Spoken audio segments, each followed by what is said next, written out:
Delhi crime branch ने drug racket का पर्दाफाश किया। तकरीबन 30 लाख रुपए के हेरोइन के साथ 2 तस्कर गिरफ्तार। पुलिस को नेटवर्क के बाकी सप्लायर और लिंक की तलाश है। दिल्ली ब्लास्ट में इस्तेमाल i20 कार की एक और तस्वीर सामने आई है। 30 अक्टूबर को अल फलाह यूनिवर्सिटी के कैंपस में देखी गई थी ये कार। दिल्ली के लाल किले के पास धमाके में नया खुलासा हुआ है। सूत्रों के अनुसार धमाके वाली जगह से 3 कारतूस मिले हैं। 9 mm के 2 जिंदा कारतूस भी बरामद। आतंकी डॉक्टर मॉड्यूल पर शिकंजा कसता ही जा रहा है। कश्मीर के अनंतनाग में पकड़ी गई महिला डॉक्टर प्रियंका शर्मा। हरियाणा की रहने वाली जीएमसी अनंतनाग में पढ़ाई कर रही डॉक्टर प्रियंका खालिद अजीज नाम के डॉक्टर से भी हो रही है पूछताछ। दिल्ली धमाके के बाद सुर्खियों में आए अल फलाह यूनिवर्सिटी पर कसा शिकंजा। क्राइम ब्रांच की टीम ने फरीदाबाद पहुंचकर एक बार फिर से तहकीकात की। श्रीनगर में सीआईए की टीम ने सफेदपोश आतंकवादी मॉड्यूल की जांच के लिए कई जगह पर छापामार कार्रवाई की। अनंतनाग, पुलवामा, शोपिया और अवंतीपोरा में चलाया गया तलाशी अभियान।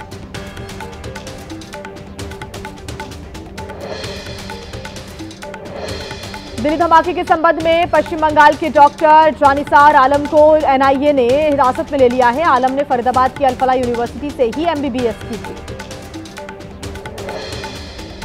आतंकी गतिविधियों में पकड़े गए सुहेल खान के लखीमपुर खीरी स्थित घर पर पहुंची एटीएस की टीम। परिवार के लोगों से करीब 1.5 घंटे तक पूछताछ हुई। सुहेल को कुछ रोज पहले गुजरात एटीएस ने गिरफ्तार किया था। दिल्ली धमाके से जुड़े आतंकी उमर को लेकर नया अपडेट। नूह में किराए के मकान में ठहरा हुआ था उमर। मकान मालिक घर का ताला लगाकर फरार हो गया। सीसीटीवी में नजर आई उमर की कार।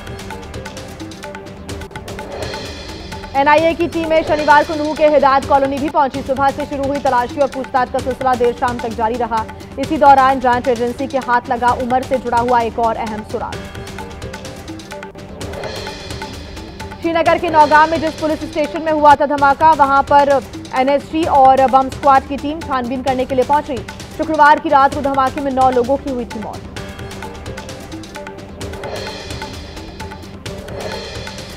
जम्मू कश्मीर के नौगांव में थाने में हुए धमाके को लेकर सरकार ने किया मुआवजे का ऐलान। मृतकों के परिजनों के लिए 10-10 लाख रुपए का मुआवजा, तो वहीं घायलों के लिए 1-1 लाख रुपए सहायता राशि का ऐलान किया गया। जम्मू कश्मीर के राजौरी में सुरक्षा बलों ने बढ़ाई चौकसी। नेशनल हाईवे और मुख्य मार्गों पर की जा रही वाहनों की चेकिंग। गाड़ियों को रोक रोक कर ली जा रही है तलाशी। परिवार और पार्टी से नाता तोड़ने के बाद लालू की बेटी रोहिणी आचार्य का सोशल मीडिया पर एक भावुक पोस्ट लिखा कि कल एक बेटी, बहन, महिला और एक मां को जलील किया गया। मैंने अपने आत्मसम्मान से समझौता नहीं किया, इसी वजह से बेइज्जती झेलनी पड़ी। परिवार और पार्टी में रोहिणी आचार्य के साथ हुए बर्ताव पर भड़के तेज प्रताप, कहा मेरे साथ जो हुआ उसे सहन कर गया, लेकिन बहन का अपमान असहनीय है। ये लड़ाई किसी दल की नहीं, परिवार के सम्मान, बेटी की गरिमा की लड़ाई है। लालू परिवार में हुए विवाद पर बिहार सरकार में मंत्री अशोक चौधरी ने कहा कि जो हो रहा है बेहद दुर्भाग्यपूर्ण है। सही कहा गया है कि अपनी करनी का फल यहीं भोगना होता है। बीजेपी सांसद निशिकांत दुबे ने सोशल मीडिया पर पोस्ट कर तेजस्वी से सवाल किया। लिखा कि औरंगजेब और तेजस्वी यादव में क्या समानता है। रोहिणी के बयान पर बीजेपी नेता राजीव प्रताप रूडी ने कहा यह उनका पारिवारिक मामला है, हो सकता है कि उन्हें किसी प्रकार की निराशा हो। संकेत अच्छे नहीं, बिखरता जा रहा है आरजेडी। आरजेडी में बिखराव के सवाल पर आरजेडी नेता जगदानंद सिंह ने कहा कि परिवार में कभी विवाद नहीं होता, सारा आरजेडी परिवार एकजुट है।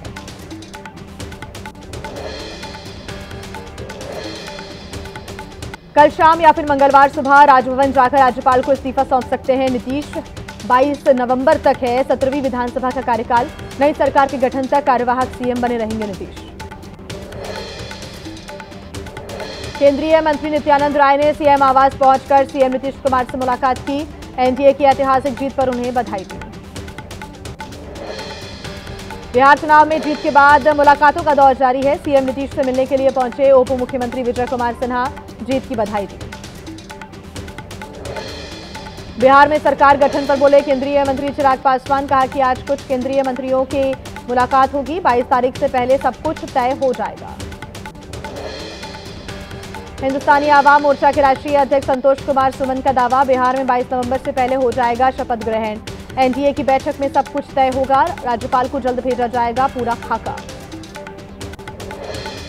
प्रचंड जीत के बाद जेडीयू ने सोशल मीडिया पर 2 पोस्टर जारी किए हैं। एक में लिखा है बिहार है खुशहाल, फिर से आ गए हैं नीतीश कुमार। दूसरे में लिखा जीता है किसानों का बिहार। चुनाव में करारी हार के बाद कल नवनिर्वाचित विधायकों के साथ बैठक करेंगे तेजस्वी यादव। हार के कारणों की समीक्षा के साथ साथ आगे की रणनीतियों पर भी होगी चर्चा। राजू तिवारी को चुना गया एलजेपीआर के विधायक दल का नेता। बैठक के बाद बोले चिराग, आरजेडी के पतन का कारण बना अहंकार, विपक्ष के लोग भ्रम फैलाने की कर रहे थे कोशिश। सीएम के सवाल पर बोले चिराग पासवान, सीएम नीतीश के नेतृत्व में हमने लड़ा चुनाव, मेरी पार्टी का मत नीतीश ही बने फिर से मुख्यमंत्री, विश्वास है कि फिर वही मुख्यमंत्री बनेंगे। दिल्ली में लाख कोशिशों के बाद भी हवा में सुधार नहीं हो रहा है। ग्रैब 3 लागू होने के बावजूद दिल्ली के कई इलाकों में धुंध छाई हुई है, लोगों को सांस लेने में परेशानी हो रही है। अक्षरधाम इलाके में विजिबिलिटी बेहद कम। जयपुर में बोले संघ प्रमुख मोहन भागवत, कहा कि हिंदू समाज की भलाई के लिए संघ करता है काम, विश्व धर्म का साक्षात्कार कराने के लिए संघ का कार्य जारी। 28 से 30 नवंबर तक पीएम मोदी छत्तीसगढ़ के नवा रायपुर में रहेंगे मौजूद। डीजीपी कॉन्फ्रेंस में भी शामिल होंगे। केंद्रीय गृह मंत्री, सुरक्षा सलाहकार समेत सभी राज्यों के डीजीपी शामिल होंगे। आतंकवाद से लेकर ड्रग, साइबर क्राइम जैसे मुद्दों पर चर्चा होगी। यूपी के सोनभद्र में कृष्णा माइनिंग खदान में हादसा, 2 लोगों के शव बरामद। अभी तक 3 लोगों की मौत की पुष्टि, 10 से 15 लोगों के मलबे में दबे होने की आशंका है। रेस्क्यू ऑपरेशन जारी है। सीएम योगी आदित्यनाथ ने भी लिया सोनभद्र की घटना का संज्ञान, तेजी से राहत बचाव काम करने के निर्देश दिए हैं। राज्य सरकार की तरफ से हर संभव मदद का आश्वासन दिया गया। उत्तर प्रदेश के गोरखपुर में 4 मंजिला बैंक्वेट हॉल में भीषण आग लग गई। हादसे में एक की मौत की जानकारी, शॉर्ट सर्किट बताई जा रही है आग लगने की वजह। फायर ब्रिगेड की 4 गाड़ियों ने आग पर काबू पाया। राजस्थान के जोधपुर में ट्रक ने श्रद्धालुओं से भरे हुए टेम्पो को मारी टक्कर। हादसे में 5 लोगों की मौत, 14 लोग घायल। घायलों को अस्पताल में कराया गया भर्ती। जम्मू कश्मीर के बडगाम में 2 गाड़ियों में जोरदार टक्कर हो गई। 5 लोगों की मौके पर ही मौत, कई लोग गंभीर रूप से घायल। महाराष्ट्र के नासिक में संदिग्ध बॉक्स दिखने से मचा हड़कंप। पुलिस ने बम स्क्वाड की टीम बुलाकर जांच की। बॉक्स में मिले पटाखे, बैटरी और स्विच।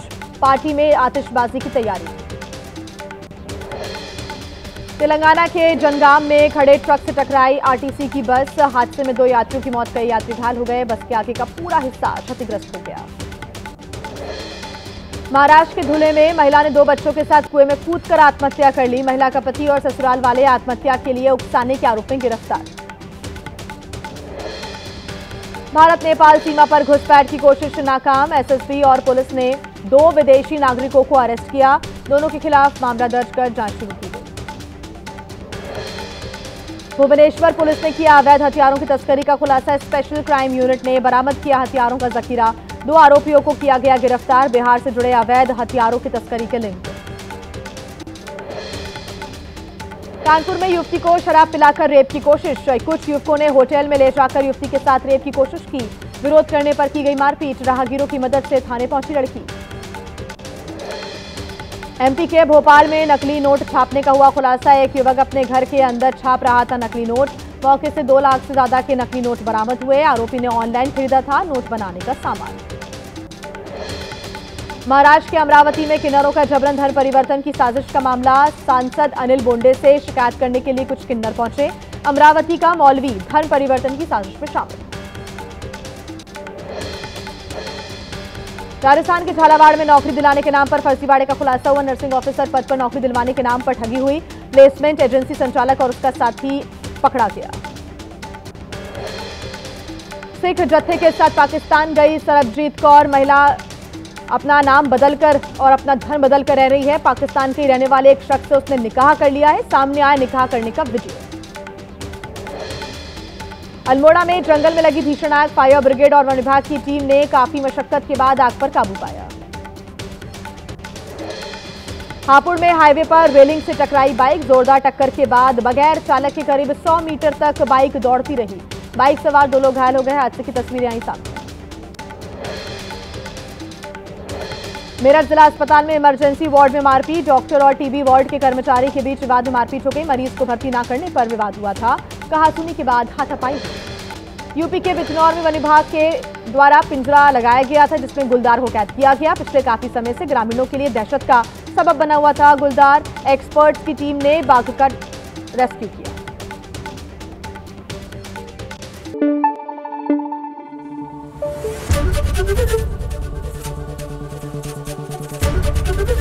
एबीपी न्यूज आपको रखे आगे।